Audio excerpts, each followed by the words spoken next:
the hell today? I said, wherever y'all want to I go pick up am. some wings?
All right, folks, coming up on Roland Martin Unfiltered for Monday, December 10th, 2018, Toya Brown sex trafficked at 16. When she killed the man she had been sold to, she was sentenced to life in prison.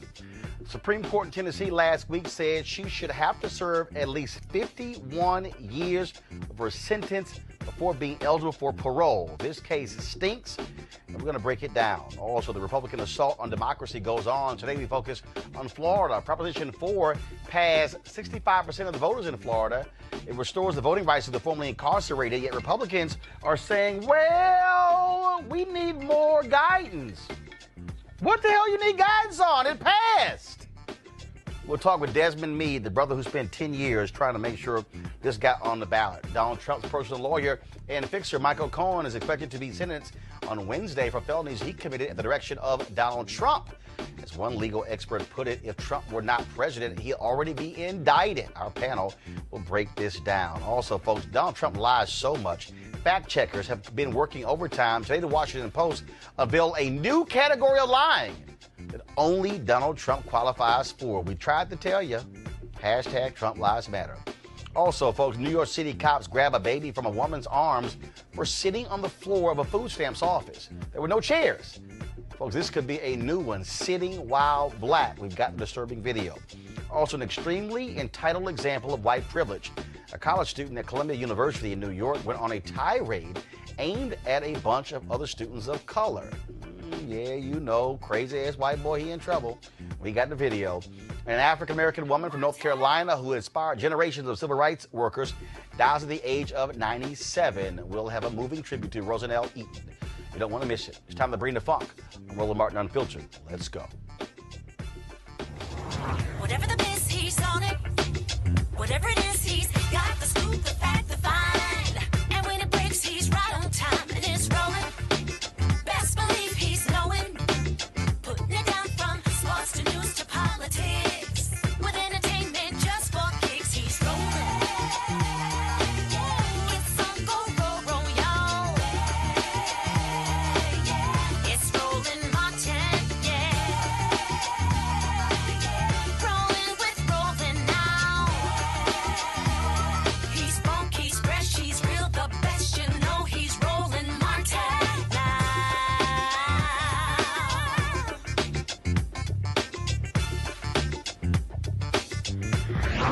Martin. All right, folks, Toya Brown was 16 years old, okay, in 2004 when she killed real estate agent Johnny Allen. Of course, she had been sold to him as a sex slave by her pimp and boyfriend, a man named Cutthroat. She killed him in which she claimed self-defense, but the jury convicted her of first-degree murder and sentenced her to life in prison. In Tennessee last week, the state Supreme Court ruled she must serve 51 years of that sentence before being eligible for parole. Now compare that to the other child sex trafficking case we heard about last week when billionaire Jeffrey Epstein, who was accused of sex trafficking with minors over a 6-year period with dozens of girls, was sentenced to serve 13 months in a Florida county jail, not even prison. And he got out to go to work outside the jail. Rihanna and Kim Kardashian West have both advocated for this young woman. The Women's March announced a demonstration on her behalf in January, and her story was told in a 2011 documentary entitled Me Facing Life, Toya's story. Here's an excerpt. Tell me about these people, your adoptive mom and dad. What are they like? Mom, she nags a lot, but she's a sweet person, but she wants me to be perfect and like her daughter.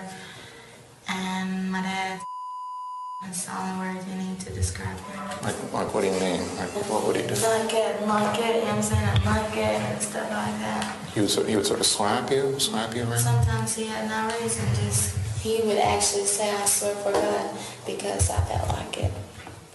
I'm sorry, he said what? Because I felt like it when I asked him why he hit me. Oh, I see. That's what he would say. Yeah. What's this guy Cut? What's his real name? Gary and McLean. So how long were you living with him? For like 3 weeks. And then what was he like? Different hotels. I remember one time, the first time he did something to me is when he choked me and I passed out. Because he said I thought he was a joke.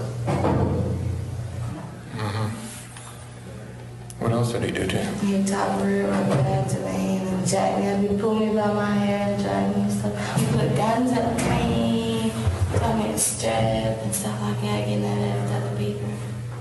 Did you ever have sex with the guys? When I cut the gun up to me, I did. Did he have sex with you too? Yeah, he had sex with me. Sometimes I don't want to have sex with him. He'd still me. I'd be crying and everything. So how come you stayed with him? You're not listening. I'm making him money. He wasn't gonna let me go nowhere. He told me to kill me. He knows where my mom lives. And I know the dude choked me till I almost passed out. He's not afraid to kill me. Well, I'm going to talk to Kathy Evans, and then we're going to try to do something that might help you out when you go to court. Okay? Okay, thank you. All right, folks, joining us right now is Tennessee State Representative Harold Love. Representative Love, how are you? I cannot hear Representative Love, folks, so let's get the audio straight, please. Representative Love? Yes, sir. Can you hear me now? There we go. All right, then. All right. So first and foremost, got to ask you your just initial thoughts on the Supreme Court decision regarding Toya being 51 years. It is as if they completely ignored the fact that she was a sex slave. Yeah, we were really disturbed by the fact that even though we passed new laws dictating that persons who were part of human trafficking would not be prosecuted this way, the law was not retroactive to affect her. And so what is the governor saying? I mean, again, this woman clearly is a victim. And it's not like she was involved with this guy on her own accord. I mean, she was being held against her will. She was kidnapped. Yeah. She was being terrorized. Yeah, that's all very true. And the unfortunate part is that when you have young ladies who are victims of sex trafficking and they're put in a situation where they're prostituted and they feel as though their life is being threatened, there's no opportunity for them to have self-defense. And this is really a very tragic situation because, as we know, people who are put in this lifestyle oftentimes are being mistreated and degraded and really just treated very awfully. And so what is next? I mean, is the only recourse left that the governor will pardon her? Yeah, and we have a governor going out in this next term, a new governor being elected. So the Black Caucus is looking to appeal to a new governor to say, look at the case, review it, consider all the facts, especially the fact that she was put in this awful situation, and look to give her some relief. You're talking about 51 years for defending yourself, 51 years for a situation where you, again, being a victim of sex trafficking, and this other man was threatening her life every day. So you're talking about this case needs to be revisited. All right, then. Representative Love, we certainly appreciate it. Thank you so very much. We'll certainly be watching this case moving forward. Thank you so much. All right, let's go to our panel now. Dr. Avis Jones, Weaver, leadership strategist. Michael Brown, former chair, DNC Finance Committee. Eugene Craig III, CEO of the Eugene Craig Organization. Avis, when you look at this case, I mean, I don't understand how a jury could completely ignore. I mean, did she shoot and kill a guy? Yeah, but this is a woman who, again, clearly a victim. Absolutely. Clearly being terrorized. Absolutely. And first of all, she was a child when this happened. Let's just put this into context. She was a child that was illegally bought by an adult male who was raping her repeatedly and threatening her life repeatedly and committing violence against her repeatedly. And in terms of the jury, I wonder about that too, although this is Tennessee. I have a very, I don't know the racial composition of the jury, but I would not be surprised to say that it probably is not reflective of her. And this is the type of justice, unfortunately, that we've come to expect. Okay, guys, we're getting audio. Guys, okay, so Michael, I want to go to you. When you think about this, when you think about this case, I mean, again, only thing left is for folks to actually protest. Do you know if the victim, was he white or black? Do we know? Don't know, but more than likely black. Yeah. It's just a mess. It's too bad for her. I'm glad that she already has some celebrity advocates out for her. Clearly protesting is always helpful. because it puts it in the news, but you're going to have a legal strategy to reverse this. And so hopefully the advocates she has also are not just celebrities in the sense of getting news coverage, but also that there's a legal strategy to help turn this around, because that's what it's going to take. She's going to have to appeal her sentence and then hopefully hope for the best. Eugene, again, I'm just wondering, where are evangelicals? I mean, you talk about compassion. You talk about, this is not somebody who had just a ridiculous record before this. Anybody who breaks down this case will see exactly what was going on here. I'll take it a step further. Where are the gun groups? Where's NRA? Where's Gun Owners for America? Where's National Association of Gun Rights? The argument and selling point that gun groups make to women is that, hey, in this particular situation where you're about to be sexually assaulted, you need a firearm to protect yourself. That's exactly what she did. Absolutely. You know, as a child, not as a woman, not as an adult, as a child. And so, you know, the folk that, you know, put major backing behind Marsha Blackburn, Senator-elect Marsha Blackburn, the folk that put major backing behind Senator Corker, look, you know, you should be out, you know, putting pressure on the current governor and the incoming governor to both give her a pardon. I mean, this is a literal case that the NRA or any other gun group can use to wave in the air. Hey, you know, self-defense two-way actually does work. I mean, this is it. This is just broad daylight, front center. You know, front and center. But we know they won't step up because she's black. You know, Colin DeWar, they have a lot to say about anything else. You know, Antonia Okafor, you know, Dana Loesch and Chris Loesch, they have a lot to say. You know, anytime it's a situation with a black guy and a cop, or, you know, but this particular situation where their theory actually kind of worked, they're silent on. Absolutely. Again, I think it's going to have to actually take a massive movement, a massive campaign to actually put the kind of pressure on the governor. You're going to have to actually build support in that state to do it. And so hopefully we'll actually see that actually happen. Absolutely. Hopefully so, because it just is not right. This poor young girl was bought. This is an example of sex slavery. She was purchased and then abused over and over again. If in that situation she has no right to protect her own life, what kind of a country are we saying that we are?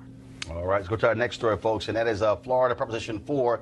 You might recall it would restore the voting rights of the formerly incarcerated. Now, it passed by about 65% on November 6th, which means that it changed the state constitution. Now, Republicans, of course, they want to play games. The Secretary of State, he's saying that he needs guidance on the language from the legislature. Okay, here's the problem with that. The Florida Supreme Court, led by Republicans, actually confirmed the language. What guidance do you need? Now, this is going to impact at least 1.4 million people. Of course, many of them African American, in terms of getting their rights back. Joining us right now is Desmond Meade, of course, the brother who spent 10 years getting this on the ballot. So, Desmond, explain to us exactly what's going on in Florida, because the story that I read is the Secretary of State is not giving the proper guidance to local election officials when it comes to registering people beginning January 8th. So thank you, first of all, for having me on your show tonight, Roland. And I really want to start out by saying this, that as we're moving forward in this process, we're not naive that there may be some obstacles along the way as far as with implementation. And so we have already established a great consortium of legal experts that have formed this legal team that stands at the ready to address any issues should they arise. But I can really say that none has at this time, and a lot of what we're hearing and a lot of the reports are just based on pure speculation. And I think most of it have to do with people are just not, they don't know how to react to Amendment 4 passing, and they're just trying to figure out what they can and cannot do.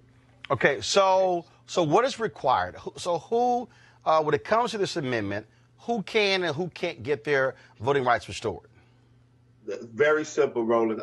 And I think you mentioned it, that we took over a year in crafting this language, making sure that it was very simple, straightforward, and politician-proof, so to say.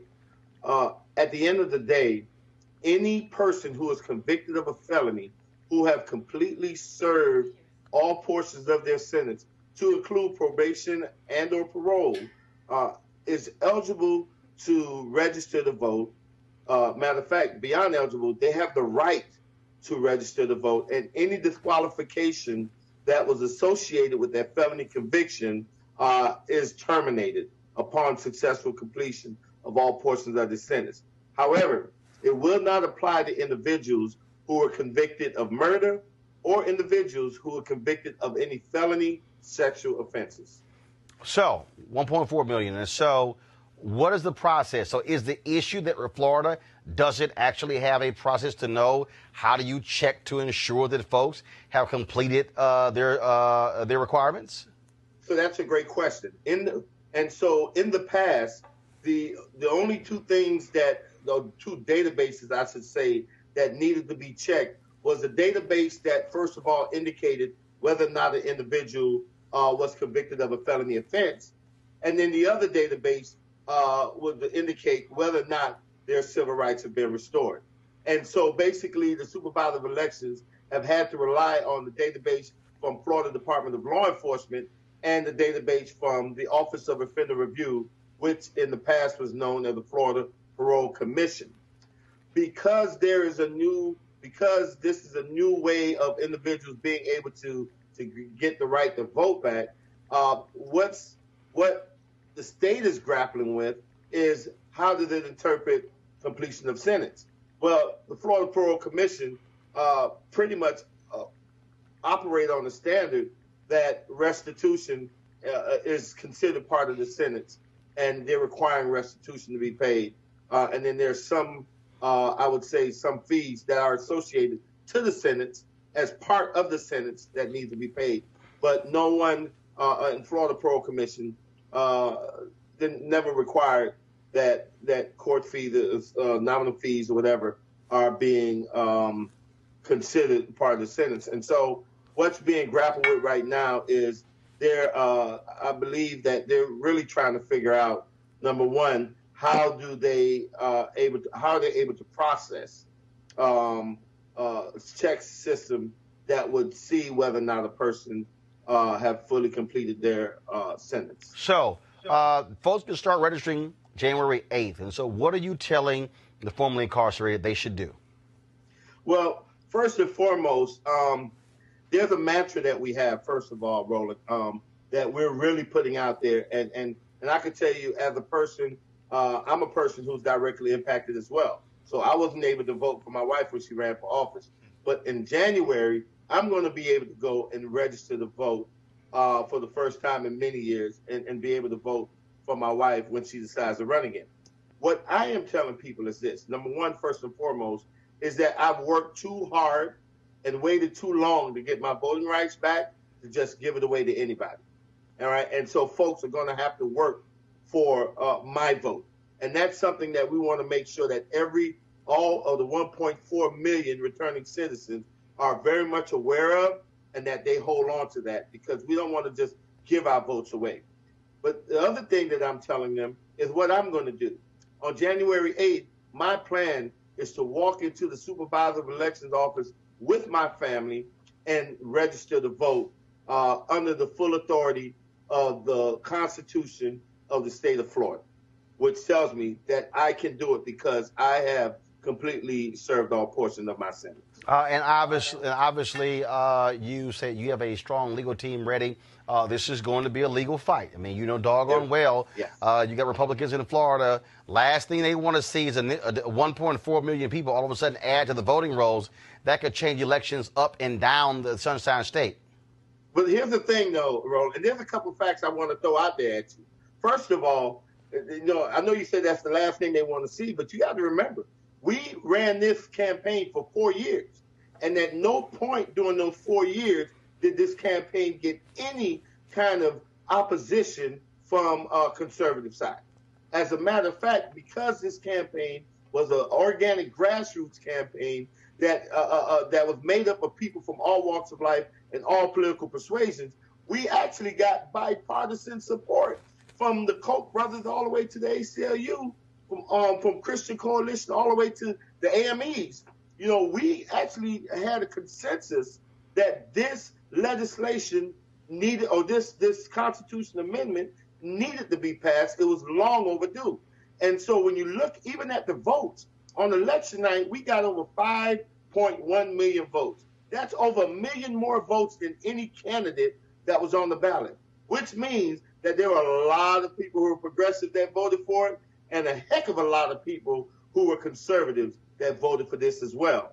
And so we have, have embraced this campaign, the nonpartisan nature of it, the all-American nature of it, we have held on to.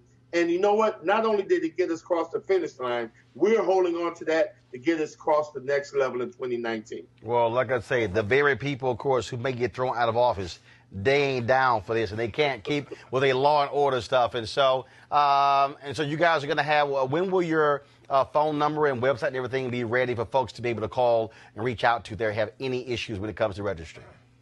Yeah, so we're setting up right now to make sure that we have volunteers in place, that we have a call line, a helpline set up, as well as websites. We'll have multiple partners that probably have links to it as well, to make sure that any returning citizen who face any kind of obstacle, first and foremost, we know that they'll be able to get in contact with the Florida Rights Restoration Coalition. We're plugged in with all of the legal experts, and we'll make sure that any issue that arises out of a person attempting to register to vote on January 8th and beyond will be immediately addressed by our team of experts. And we have a ton of private attorneys throughout the state of Florida who have also volunteered their time and expertise to the cause.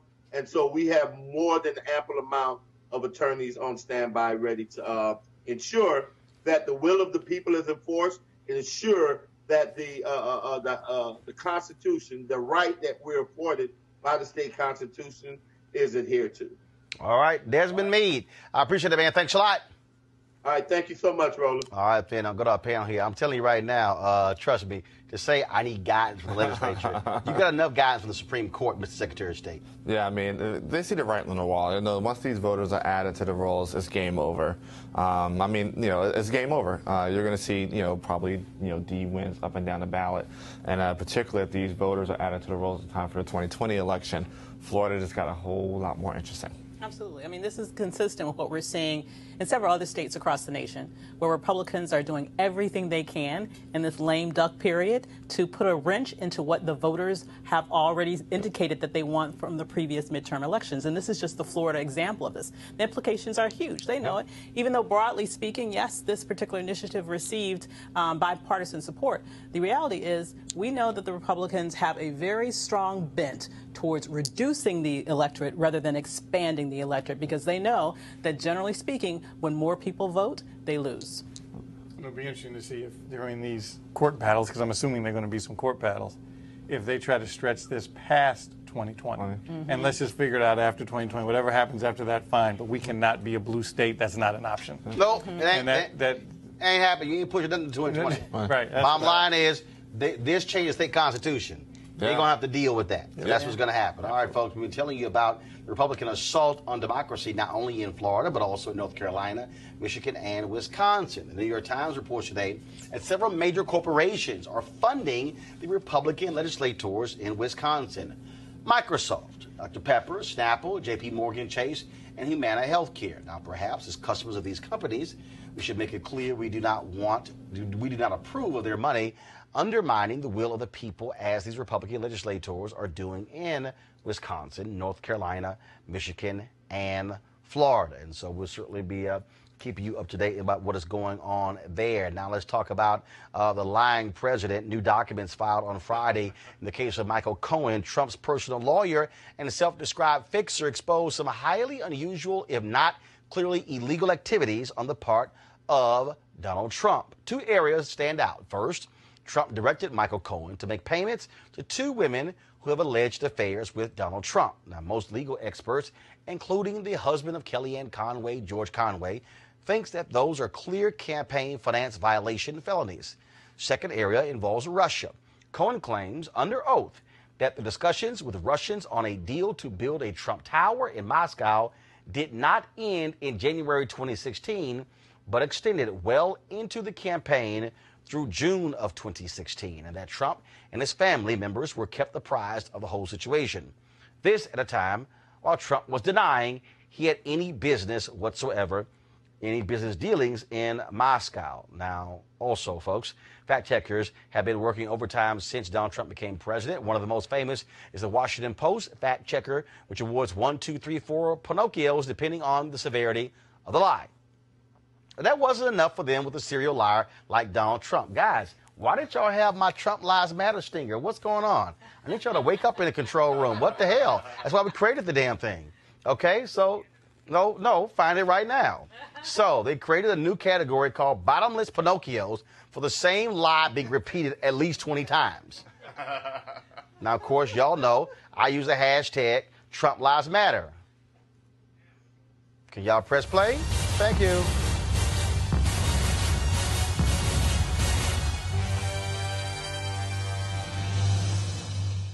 I'm glad we woke up in the control room. Let me see if they still awake. Play it again. Play it again.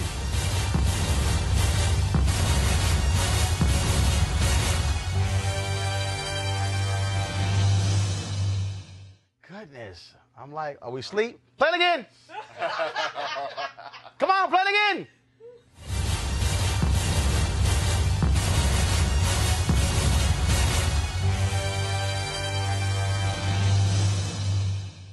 Want to make sure they're awake in the control room. All right, y'all. And so this bottomless Pinocchios, of course, the Trump's tax cut was the biggest in history. We know that's a damn lie. He repeated 123 times. The U.S. economy has never been stronger. Repeated 99 times. Big-ass lie. Trump claimed the United States had started building the wall. Big-ass lie. He repeated that lie 86 times, and there are 14 in total. And Trump is the only person to have the honor of even one. I could go on, but there's so many damn lies. And I'm just going to go ahead and stop. We're going to go to our panel here. So first, let's deal with Cohen.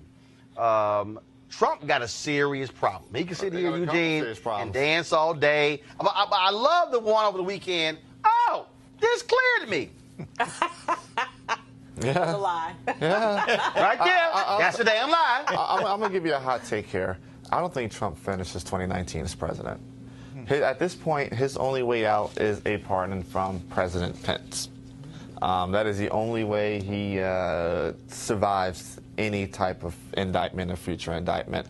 I am also of the belief that the U.S. attorneys in Southern District of New York may be given clearance to actually indict him. I think that's what this is building up to. Individual one, may actually see an indictment. What gets me, Michael, is this, all the people say, oh, no, a president can't be indicted. No. There's absolutely nothing in the United States Constitution that says a president cannot face a criminal indictment. That is a memo. Yep. That is a memo written in the Department of Justice that has never been challenged in the courts. So this idea that a president somehow is above the law or he was too busy if he gets indicted. So you're trying to explain to me that everybody in our government, below president, meaning vice president, cabinet members, Supreme Court justices, members of the House, the Senate, governors, state reps, state senators, mayors, commissioners, county judges, everybody else in America could get indicted for criminal activity but one person. And one of the loopholes in that particular letter has to do with in furtherance of getting that office in the first place. So there could already be an out relative to that particular policy that the reason the alleged crime has to do with how you got the office. What to me will change the whole dynamic of this whole situation, because clearly we know number 45 will say anything, including that these past filings cleared him, which of course they didn't, is if any of these family members are indicted. I think that's the game. If that occurs, I think that changes the whole I agree with you dynamic. 100%. He's definitely protecting Ivanka or Don Jr., Eric over the presidency. Or both, or all the above, over the presidency, 110%. And I think, one more time, the only thing that protects him is once he gives them a pardon to protect them, only thing that protects him is apart from President Pence. Yeah. And I would say that one more tidbit. I think it's why Nick Ayers didn't take the job. Oh, there's no doubt in my mind. Nick Ayers like, J-Dog, he like, say, I'm going to go back to Georgia. But Nick Ayers he said, I can do this for 3 months. He said, I can do this for 3 months. Right. Who the hell would agree to that? Avis, what really cracks me up also is when I look at all these people who are just making excuses for him. And the Fox News people are the absolute hilarious. And I love this one here, like, same thing happened under Obama. Okay. Let me just be real clear. Let me be real clear. What was that, Let me be real clear. Play it again. Obama didn't have no side pieces. Okay. The campaign violations on the Obama campaign was because, like, 48 hours went by and then they didn't properly report or something like that. You ain't have no porn freaks walking around saying, I'm going to talk unless y'all pay me. Okay? So I love how they kept saying, it's the same exact thing. Well, no, it's not, Avis. No. It's not close to the same thing. No, it's not close to the same thing. But you have to keep in mind, they're probably trying to get a job in the Trump administration. That's where he gets all his cronies from Fox News. We're about to have someone from Fox News in the damn UN. Okay? So, they will say anything to be in the good graces of this presidency. And the bottom line is that he probably needs them, because who else would want to work for them if they want to have a career after he goes to jail or wherever he goes off to at the end of his administration? You know what did happen under Obama? The major Trump supporter Dinesh D'Souza actually court an FEC case. Oh, yeah. In which he was convicted, in which he was given a pardon by President Trump. Mm-hmm. I love this one here. So you got Senator Orrin Hatch of Utah, okay, who sits on the Senate Judiciary Committee. When asked about this, he went, I don't care. He's honest. So what? We can just go ahead and just like break laws, commit wrongdoing. And then I thought they were the law and order party. No, they're not the law and order party, number one. Number two, there's also been some reporting that suggests that a number of Republicans, quite frankly, have been bought and paid for by the Russians, okay? It's not just the Trump campaign. Dana Rohrabacher? Absolutely. Yeah. It's not just the Trump campaign that has been compromised. It is Republicans that are all throughout the governmental system. So, of course, they want to protect him, because when that domino falls, guess what the other dominoes will lead to? And so they are all colluding. They are all colluding in protection of this one person who we know has sold out the United States government to a hostile interest, because they too have sold themselves out. Then you also got the Russian agent.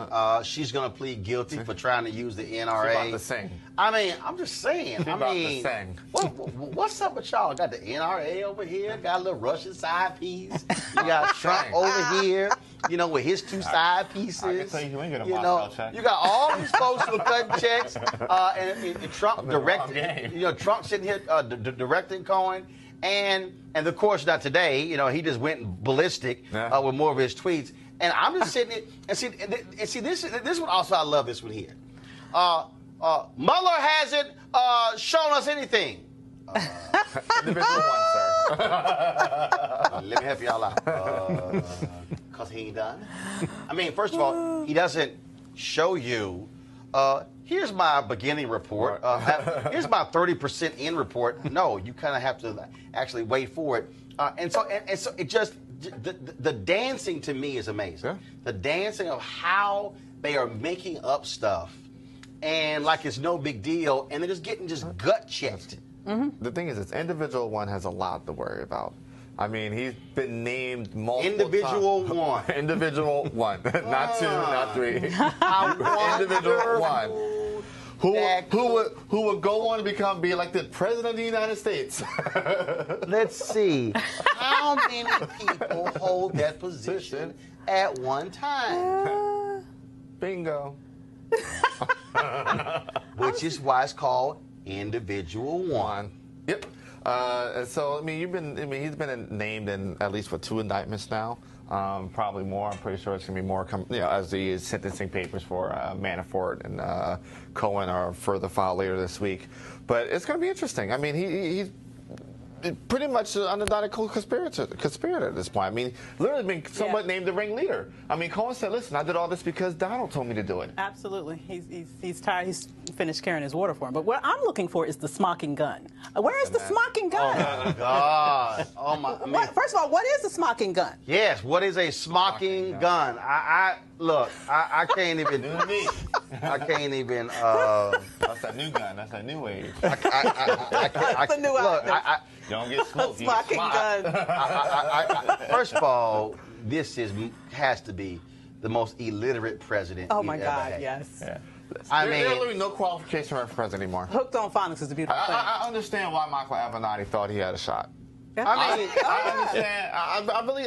but the iPhone got spell check. It does. It does. I mean, but iPhone if you got start smocking enough, it'll automatically change it for you. iPhone got autocorrect. Listen, people have figured out the ducking. If you can figure out ducking, you can figure out smocking. But if you listen, if you hear that their messaging is, and the Republicans' messaging is, obviously they stick with this whole no collusion, which obviously isn't even a legal term. But it's okay that you cheated to win, but we don't care about that as long as there's no collusion. Right. Well, then you got Alan Dershowitz who's sitting there going, like, for instance, how he wants to make everything a legal argument. Okay, first and foremost, impeachment is not a legal Political definition. It's political. I mean, the Constitution does not spell out what qualifies under impeachment. It's literally what the House and the Senate decides what it is. Well, it's interesting because, you know, it literally implies any crime. Literally, high crimes And misdemeanors. And, Right. If it's not a felony, High crimes it's and a misdemeanors, which means, y'all, murder or jaywalking. Literally. Felonies are somewhere in there. That's true. That's a high crime. That's a high crime. Jaywalking, misdemeanor. Meaning we can boot your ass for high crimes and misdemeanors. But let's talk about the quality of people that are defending Trump. Alan Dershowitz. I mean, you know, Alan Dershowitz, you know, Jeffrey Epstein's Was attorney. at the Jeffrey Epstein party. You know, you got a girl at 16 And he at just the said, time. all I got was a massage. She said, no. So these are the type of people that are defending Trump. Yeah, birds of a feather. I can tell you. All right, y'all. This is the perfect time for one of our partners who support the show. And y'all want to write this website down, marijuanastock.org. There's a whole bunch of that going on at the White House. marijuanastock.org. Now, look, I'm going to tell you why. As we transition to the holiday season, this is the time when we start thinking about giving and sharing, not puff, puff, pass, pass. Now, sometimes the best gift that you can give someone is an opportunity that could potentially change their lives. That's why our friends at Transatlantic Real Estate have created an investment opportunity for the everyday investor. It involves legal marijuana and crowdfunding. Let me say that. Legal marijuana and crowdfunding. Now, we all know that legal marijuana has created one of the fastest growing industries in this country, multi-billion-dollar industry. We also know that crowdfunding makes it easy to be an early investor of an opportunity. Now, but it gets even better. Transatlantic Real Estate is different. They have a business model that is very simple. They buy land that supports marijuana grow operations and lease it to licensed, high-paying tenants. Once you understand that, you are investing in the landlord of a licensed marijuana farm in a high-growth market. Now, for a limited time, you can invest as little as $300 up to $10,000 before the company goes public. Now, here's some more good news. They have recently extended the offer, which means you still have time if you take action now. Now, keep in mind, you must complete and confirm your application to participate, so be sure to complete the process. Don't spend all your holiday money and end up with empty pockets. Instead, get a return on your investment. You can also consider making an investment for someone special. How's that for a holiday gift? To get started, go to marijuanastock.org. That's marijuanastock.org for you to get in the game. All right, folks, let's talk about this story out of New York. Police there say they are quite disturbed as a result of this video. This all started at a Brooklyn, New York food stamp office when Jasmine Hetley sat on the floor because there are no available chairs. She got into a verbal dispute with a security guard. And guess what? Somebody called the cops, and these dumbasses did this.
right, folks. Actually, let the video keep rolling. I'll talk over it. Now, of course, this was not supposed to happen. After the death of Eric Garner in 2014, the police were given de-escalation training. Well, clearly it's not working. Now, the officers involved have not been placed on leave. Letitia James, the city's public advocate, called for the officers to be placed on desk duty and the results of the investigation to be made public. Now, this is what she said, quote, being poor is not a crime. No mother should have to experience the trauma, humiliation we all witnessed in this video. And of course, Letitia James, she is the state's attorney general elect in New York State.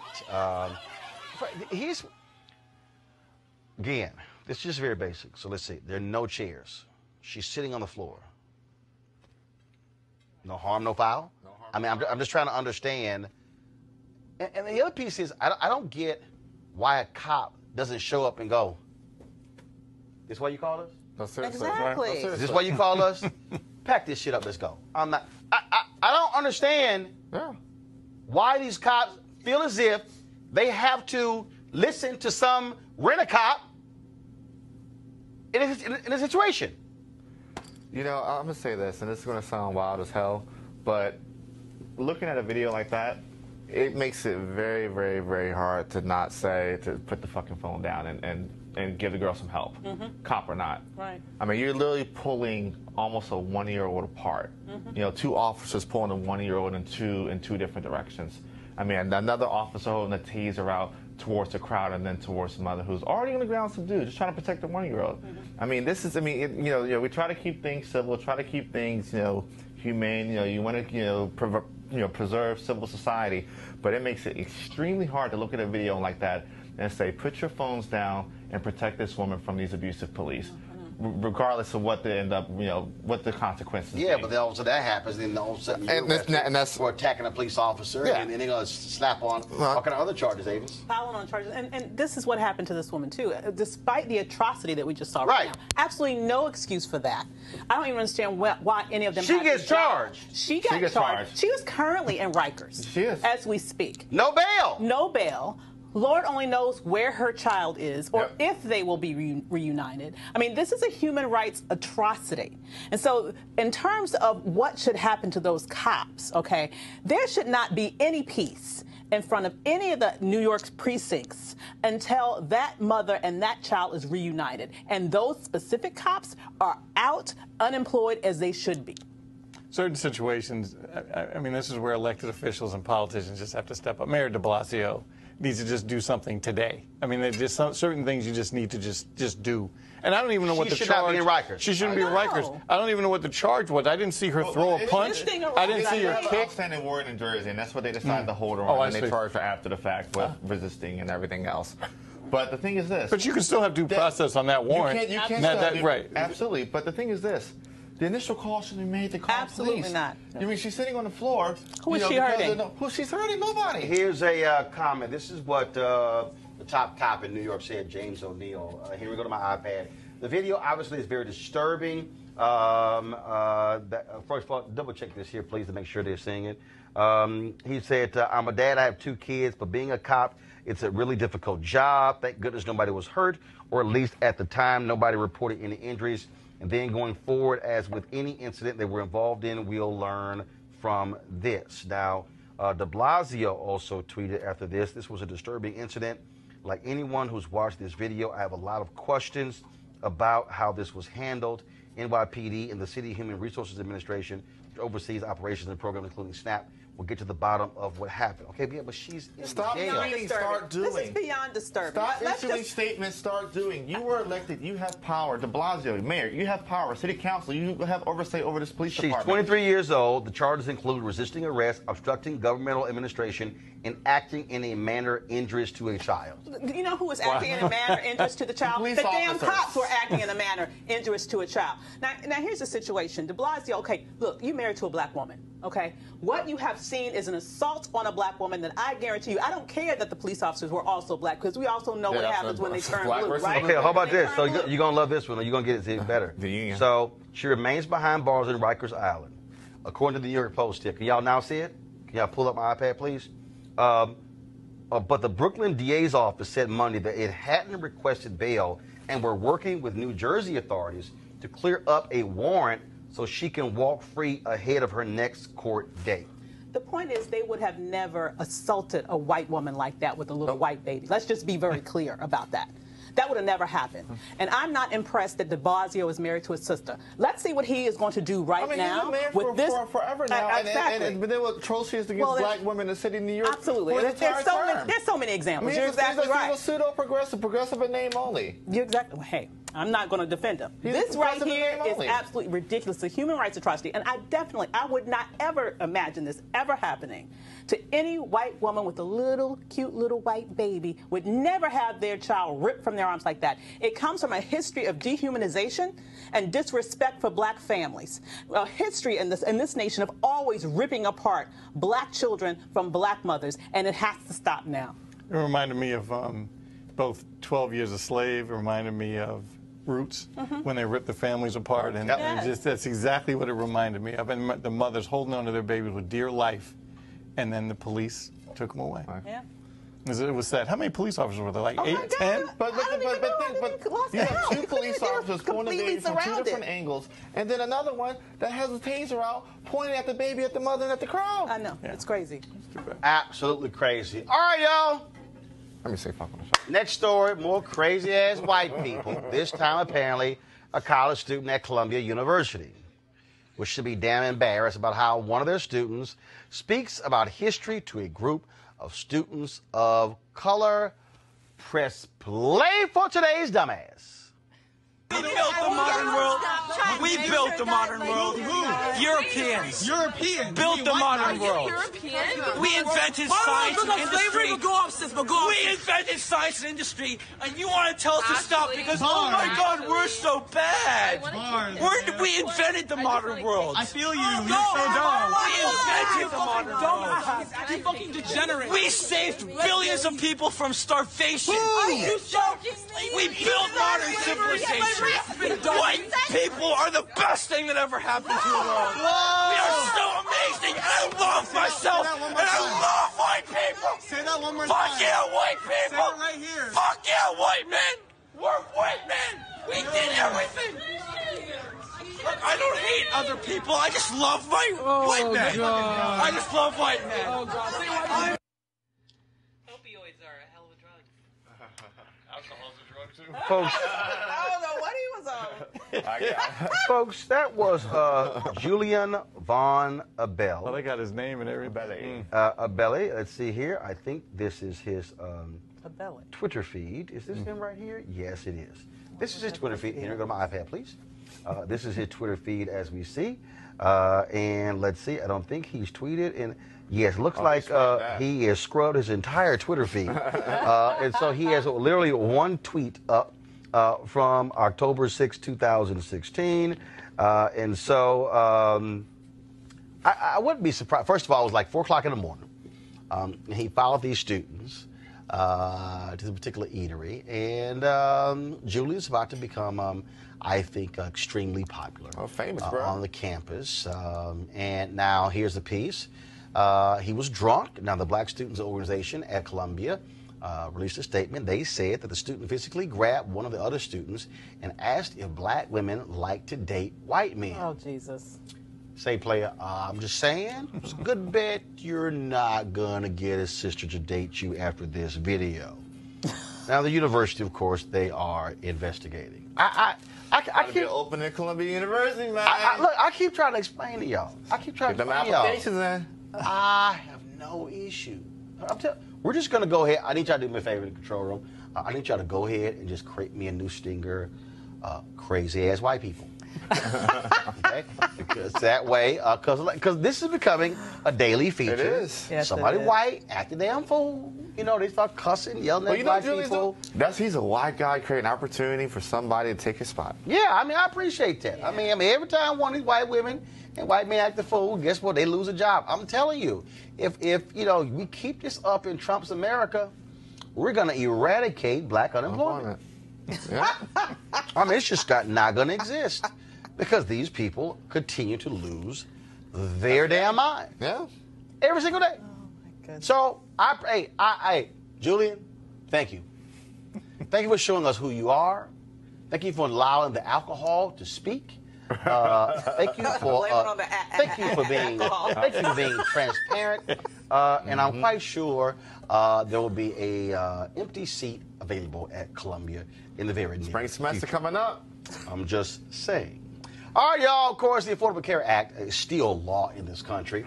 Donald Trump is doing everything he can to sabotage, not, frankly, running any ads. The sign-ups for the Affordable Care Act are down 13% from last year. Again, they don't want to spend any money. They're not actually sending anybody out, no one from the administration. They don't care if you get health care. Now, the deadline is December 15th.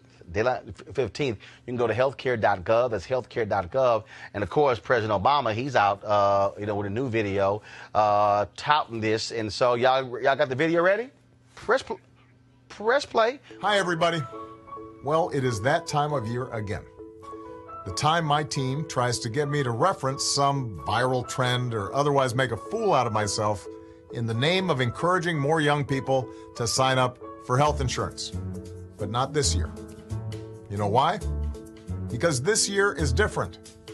Young people have stepped up like never before, on campuses, at the voting booth, and at the doors of power. And frankly, I think you've proven that you don't need to see me taking jump shots or sitting between a couple of forest plants in order to know it's important to have health insurance, in case, God forbid, you get really sick or hurt yourself next year. So this year, I'm giving it to you straight. Sign up for health insurance at healthcare.gov before the deadline on December 15th. You can do it right now. And most folks can find coverage for $50 to $100 per month. That's probably less than your cell phone bill. One more time. If you need health insurance for 2019, sign up for it right now at healthcare.gov. And that's how it's done. You've got a filter on me, don't you?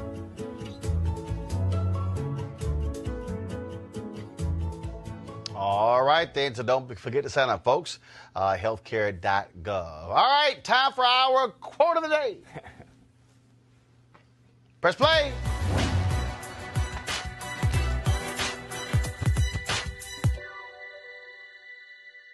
History and experience should not be ignored. Civil rights activist Roy Wilkins.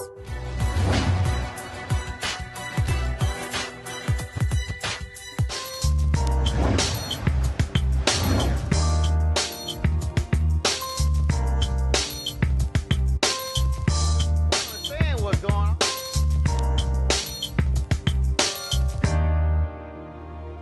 I like it. Is hearing pressing the button like this here? Never getting old. Never getting old. I'm like. That's what happens when his team wins, you know. Right. Right. Talking about a little alcohol. That's why he That's why he dragging today. All right, y'all. So of course, every Monday here at Roland Martin Unfiltered, I rock some gear of an HBCU. And so this I'm wearing, of course, the Morehouse sweater. Folks sitting there asking me all day, like, hey, but the Morehouse? No. I'm Texas A&M graduate, same colors. Same colors, though. But again, of course, Morehouse founded in 1867. Of course, famous graduates, Reverend Dr. Martin Luther King Jr., Spike Lee, of course. You also Julian Bond, Samuel L. Jackson, Sanford Bishop, Congressman, also Maynard Jackson. Of course, so Morehouse, support them at morehouse.edu, morehouse.edu. And so I got to ask y'all this here. So let's talk about sports real quick. So Reggie McKenzie got fired by the Raiders today. Reggie McKenzie, brother, left the Patriots, goes to the Oakland Raiders. They sitting here, they give John Gruden $100 million over 10 years. They suck. And so he pretty much runs him out. Here's the deal. There's only one African-American left, other than Ozzie Newsome, his brother in Miami. All of a sudden, you literally have just two black executives in the front office in the NFL. It's crazy. I mean, and that's where decisions are made. Now, that's where personnel decisions are made. That's where branding decisions are made. That's where who we're going to go, what kind of contracts we're going to hand out. It's going to play. It's already playing a role. It's going to play a role in the future of the league and teams. Yeah, you talking about again. it's important for us, don't just get focused on players. You also look at head coaches, but also the executives. Not having the opportunities. Absolutely. And creating opportunities, Michael, and areas for other folks. Absolutely. And I'm wondering, does the Rooney Rule, for example, does that apply to executive positions? Oh, it does apply to them, but then they don't give a damn because in the case of John Gruden, the owner already had his mind made up, so he really didn't care. Well, that is disgusting. When you think about the fact that what would that league be without African-American players? Not a damn thing. Nobody would give a damn, okay, because there wouldn't be any talent to look at every Sunday. So, there needs to be, this is one of the things that's really frustrating to me. You see black people in the labor positions putting their bodies on the line, but in the executive positions, underrepresented. Michael? Well, most of in the front office, the African-American males have, what's the title? I think it's like player relations. So they're the ones that kind of communicate with the players and do the community service outreach, but not making general manager, head of pro personnel, but not making any decisions about who's on the field and the direction of the organization. Okay, got to ask y'all this here. So, because Beyonce from H-Town, of course, she was not performing over the weekend publicly. She was playing a private party in India. Yo, guess how much one of the richest dudes in India had to pay? The richest dude in India had to pay Beyonce to perform. $2 bills. I ain't say $200 bills. $2 million. Wow. And so here's a video of her performance. So imagine, this is at his daughter's wedding, okay? And so $2 million. So I thought about it, and I said, okay, so if y'all had the money, if you had the money, all right, and so whether it's your birthday party or whether it is your wedding, who would you pay to perform? Oh, we're going to Weekend and Hove. So you got Jay-Z. Jay-Z in the Weekend. Okay. Well, I definitely would. I would definitely have Beyonce. Well, hell yes, living. Like dead, it would have to be Prince. We ain't paying nobody who's dead. If I could resurrect him. Wait, you ain't Lazarus, you ain't Jesus. What sort of Prince? Then you got to name somebody living. Oh my God, I just can't. I can't. Well, you can't ask black people some damn question. You better go. Well, if he was living, with all type of taxes. Name somebody living. Beyonce. Whatever. Michael? I think I'm going Queen Bee only because my kids would want her there. They'd say I would too, but my kids, I'd say that. And the Pied Piper. Oh, you know you would too. I would. And the Pied Piper of R&B. I'm telling you. And the Pied Piper of R&B. Well, hold up. You gonna have R. Kelly? Sex trafficking. We don't need him. You gonna have R. Kelly? What you gonna do? Pee on your gas? In the words of Rob, who got your shots? I'm gonna come back to the U.S. Whatever. I'm telling y'all right now. So last year, my parents had their 50th wedding anniversary, and so I had the OJs perform for them. And so I'd probably say, see, the problem is I know too many cats. So I would have to. No. Yeah, I would piss somebody off. So I would have an all-star jam. Okay. Oh, cool. Smart. I'll have an all-star jam. Remember, if I got his money, hell, I ain't got to have one. So because of the people who I know, and I don't want to make nobody mad, it would have to be the OJs, Jeffrey Osborne, Smokey Robinson, Johnny Gill, New Edition.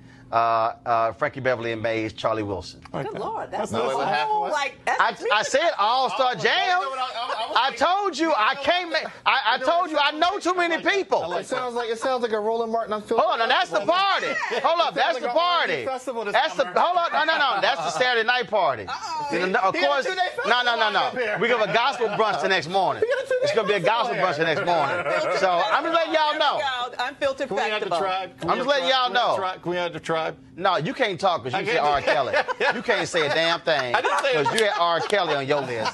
You can't say a damn thing. You can't offer us no more suggestions. All right, y'all. Prominent civil rights leader died at the age of 97. Rosanell Eaton was considered an inspiration to the likes of from President Barack Obama. He wrote about her in a letter to the editor in response to a New York Times story about the Voting Rights Act of 1965. She became one of the first black folks to vote in her county in 1942 at the age of 21 after passing a literacy test. For over 40 years, she was a poll worker, helping register about 4,000 people to vote. Now, in her more recent years, At Reverend Dr. William Barber's request, she became a lead plaintiff in a lawsuit against a new North Carolina law that was seen as voter suppression. Not seen, it absolutely was. Now, of course, I reached out to Dr. Barber to talk about her, but his Fusion Films Company, they put together this tribute to her. Take a look. 3 lead matriarchs. I'm a preacher, and I remember it was the matriarchs in the book of Exodus that helped to save the land save the people of the Hebrews. This Rosanell Eaton, young age of 94, excuse me.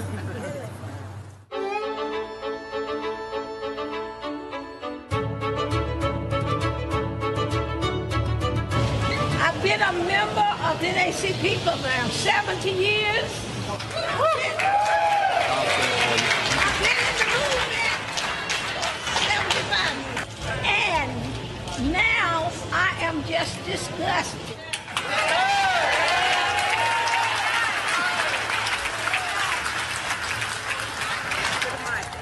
Good evening, everybody. Good evening. It's a pleasure for me to see all these people standing here. In the year of 1934, I asked my mother to take me to the county courthouse. For I wanted to prepare myself to be able to help people vote and vote myself. So she and my brother carried me on the wagon, pulled our mule, to the county seat. As we approached their office, there were 3 white men seated. One of them looked at me and asked me, "What do you want, little girl?" I quickly told them the story. One of the men, looking at each other again, told me, "Stand up straight against that wall with your eyes looking directly toward me and repeat the preamble of the United States of America without missing a word." I did it.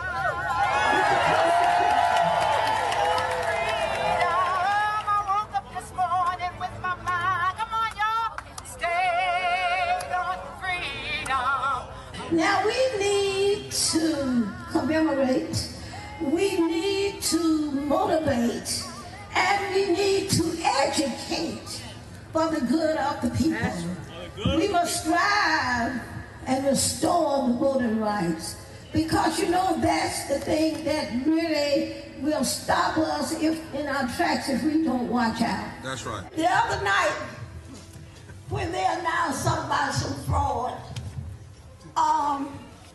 I said, why they keep lying? Because I got on the stand and stayed on the stand at the courts, and I explained to them that that was no fraud.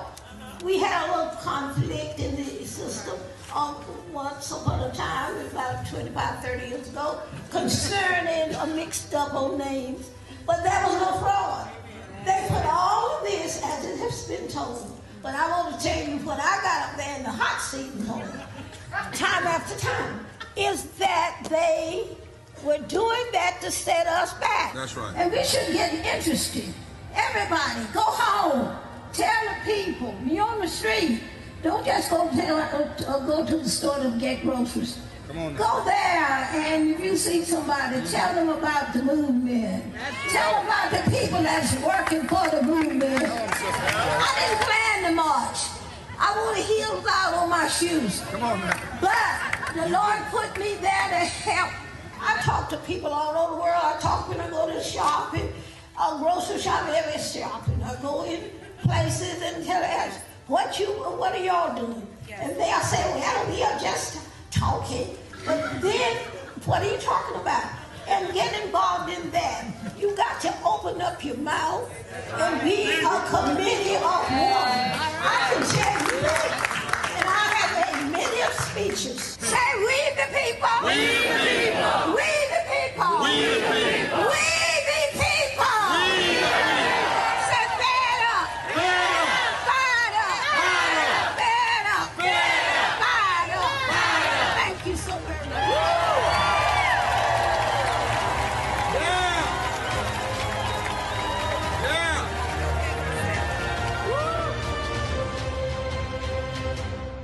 right, folks. Rosanell Eaton, age 97, passed away. Certainly want to thank Reverend Dr. Barber and Fusion Films for allowing us to play that tribute to her. Folks, don't forget, if you want to support Roland Martin Unfiltered, please go to RolandMartinUnfiltered.com to join our Bring the Funk fan club.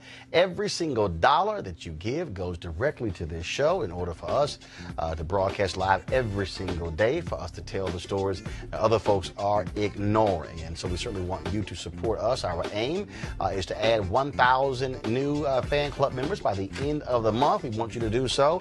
Of course, our goal, of course, is to get 20,000 of our members in the course of a year to donate at least $50 to join our Bring the Funk fan club. So we want you to do so. And also, beginning tomorrow, we're going to be rolling a video of all the folks who have contributed to our show. We're going to close the show out every single day with that video. So we look forward to that. So please join us by going to RolandMartinUnfiltered.com. Okay? Certainly want to thank Michael, Avis, and Eugene. Want to thank, of course, Desmond Meade, as well as Representative Love, for joining us on the show. Thank you so very much, folks. I shall see you guys tomorrow. Holla!